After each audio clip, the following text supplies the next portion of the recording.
Ịbịa n'ala Igbo enwere ụbọchị na-anọ na ahịa na-anọ eji mara ndị Igbo gbaa gburugburu. Nkwọ, Eke, Orie, Ahọ. Obodo niile nọ n'ala Igbo nwere ụbọchị ha ji azụ ahịa. Iji maa, ị gaa n'Achị enwere Eke Igboachị, ya na ndị Achị wepụtara ụbọchị Eke ka ọ wụrụ ụbọchị ha ji azụ ahịa. Ị gaa na Nnewi enwere Nkwọ Nnewi, ị gaa Ufuma enwere Ahọ Ufuma, ya na ndị Ufuma wepụtara ụbọchị Ahọ ka ọ wụrụ ụbọchị ha ji azụ ahịa. Ere a ka ọ dụkwa obodo niile dị iche iche n'ala Igbo, mana nke anyị bịara ikwu maka ya tata wụ Nkwo Inyinese. Anyị wụ ndị IKOROTV, anyị garịrị Nkwo niile okirikiri, anyị gagachiri ka a na-ere ihe ndị iche iche. Nkwo Inyinese wụ ahịa mvuru evu, wụrụ ahịa ama ama n'ala Igbo, ndụ na mpaghara Oji River n'obodo Enugu. Ndị nshi mba ndị iche iche na-abịa na Nkwo Inyinese, ma ndị agba elu, ndị mgbere, ndị iche iche, ndị na-abịa ere na ndị na-abịa azụrụ azụrụ. E nwere ndị nshi Anambra abịa, ndị Nsụka na-abịa, ma ndị ugwu ya ndị Hausa na-abịa, ndị Ọgwụ na-abịa, ndị Achị na-abịa. Obodo ndị iche iche na-abịa na Nkwo Inyinese na-azụrụ azụrụ na-erekwa ere. Ọnya mere Nkwo Inyi ji wụrụ ahịa mfuru iche enwere n'ala Igbo. Abụ Kenneth Udoka, abụ onye Ebonyi steeti.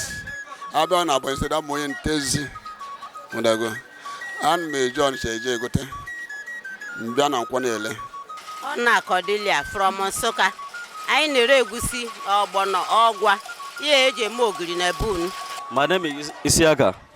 Isiaka, what tribe? Hausa. I'm selling onions, okra, and pepper. Okay, can you tell us what can you tell us about Nkwo? Nkwo in a better market because we are selling market always, and we are selling peaceful. Nobody where they disturb us. We are selling better. So Nkwo in a better market, a good market. Anyị gakwara n'ihu wee chọpụta na olowe niile nwere n'Inyi nwere ọdụ ha na Nkwo. Anyị gara n'ihu wee jụọ ese asị na ihe mkpatara olowe ọnwụ na nji wee nwee ọdụ ha na Nkwo ka ha ji wee gosi ihe ha nke eme ma ọ wụ ihe ji wee mara ha. Iji wee maa atụ, obule na-akọfụta ihe ọkụkọ, ama Nkwo na-etepụta mme. Ịga n'ọdụ ndị Enugu Inyi ịhụ ọkụ akpụrụ akpụ. Ere a ka ọ dụkwa olowe ndị ọdọ niile. Ịga n'ọdụ ha ị na-awụ ihe eji mara ha ma ọ wụ ihe ha nke eme. Aha m bụ Level Emeka Eze. Abụ m onye Oko in Anambra steeti. Ka ihe nji wee si Oko were abịa ebe a bụ Inyi anyị hụrụ bụ ọzọ Igbo ndụ. Ndụ mmadụ na-agbata ọsọ enyemaka ebe a. In fact, ọgwụ na-eji ha ego ebe ahụ ebe a na omata ihe ọbụla ibu wee bịa ebe a ị ga-elecha ya, because na in short Chineke gọziri ndị obodo a and ha na-ahụ ndị ọbịa n'anya karịchaa. Onwe ha ihe ọbụla ibu wee bịa ị gaghị ele. Ị bụ nnukwu mmadụ ị ga-azụ ya, ị bụ obere mmadụ ị ga-azụ ya. So otu o si wee dị ji wee bịa si ka na-abịa ebe a. In fact ebe a Chineke enyegolo m aka, Chukwu enyegolo m aka. Eshigo m na ụmụ obere ihe a na-eme ebe a wee na-azụ ụmụazị be m, na-azụ ezinụlọ m. So ka m ji wee na-abịa ya all the way from Oko ka m si abịa ya. Ma mmiri ọ na-ezo ma mmiri anwụ ọ na-acha, ana m abịa ebe a ka wee na-achụrụ ihe afọ ga-eli andị mbịa ya Chineke na-azụ m. Ihe dịkwa chip ebe a because ma ndị Ọgwụ Ananni na-abịa ebe a. Ịgbada ihe ebe a kịta niile ndị Ananni juru ebe a. Ha na-evu crayfish abịa, ha na-evu azụ mkpọ. In fact ebe a wụ nshugo na-agbakwuru ezigbo ọzọ ụmụ ogbenye. So ihe na-adụ chip ebe a. Mbụ Chinyere Ọjịka, abụ m onye Enugu Akwụ ụmụ ike achị. Nkwo Inyi na-ere ahịa.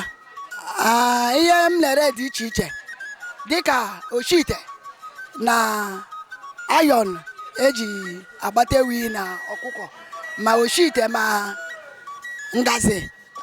Even ịchọgwoki ịchọ supply imeko, I will supply you. Even ogbu eji arị enu, ma even okpu ata, anyị nwere okpu ata. Ihe dịka okpu ata wụ okpu na-achụ anwụ na-achụ anya mgbu niile. Ị gaghị alụla okpu ata anya mgbu na-egbu gị ga-ala.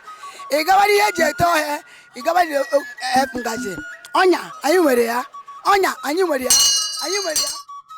na Inyinese omere ụbọchị Nkwo ọwụna nwoke ụbọchị na Inyinese ụbọchị Nkwo wụ ụbọchị ndụ nsọ ụbọchị ndị inyi na-akpachapụ anya n'ihe ọwụna ha na-eme mgbọchị wuru gboo nwaanyị anaghị anabe ji ya ya na nwaanyị anaghị echibe ji ya anabe nna ya ụbọchị Nkwo ọ ka dịkwa ma nwee maka na ọdịnala anaghị anwụ anwụ ndị inyi ejighị ụbọchị Nkwo akwa ozu ndị inyi ejighị ụbọchị Nkwo eke nwaanyị ji o nweghị mmemme ọwụ ihe ọwụna ndị inyi na-eme ụbọchị Nkwo maka na ụbọchị ndụ nsọ na Inyinese ụbọchị inyi niile nji anọkọ na Nkwo inyi azụkọ ahịa ọtụtụ ndị bịara kọwaa ma kwufute ihe enweghị ihe ụhịa ahụ a na-enwe na Nkwo ma ihe a na-eme na Nkwo Inyinese maka na ndị Igbo si na-evugheri egwu evugheri ọnọdụ.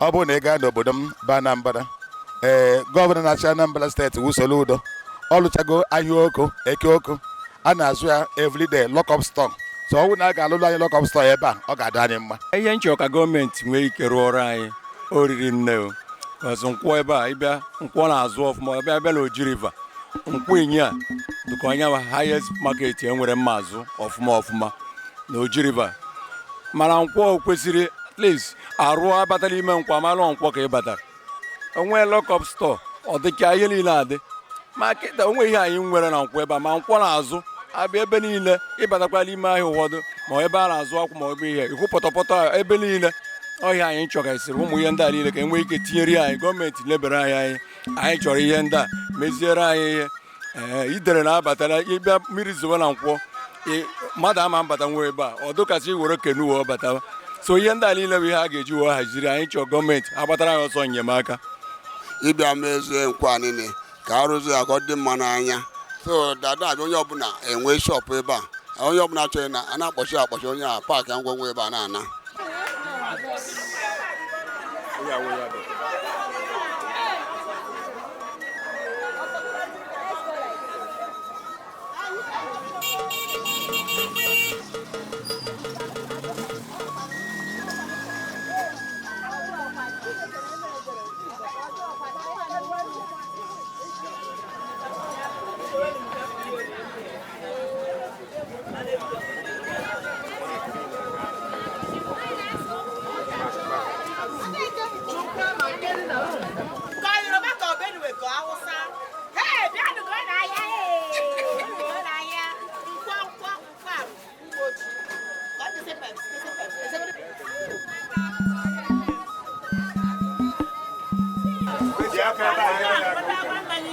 Special one from Abari, they have a monk. Okay.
Na nchịkọ ịma na ka chi na-eho na-eji mmadụ a na-abawanye ụba ndụ na-abịa Nkwo Inyinese omere a na-abawanye ụba ọnya mere ụfọdụ ndụ inyi nji ego ana n'akụkụ Nkwo na-agbakwunye ụlọ ndị iche ka Nkwo wee vuo ivu karịa ere ọdụ nwe ị na-eri anya ị na-ahụkwa ụlọ akụ nke ndị oyibo mkpọrọ bank ọnya gosiri na Inyi wụ obodo mepere emepe.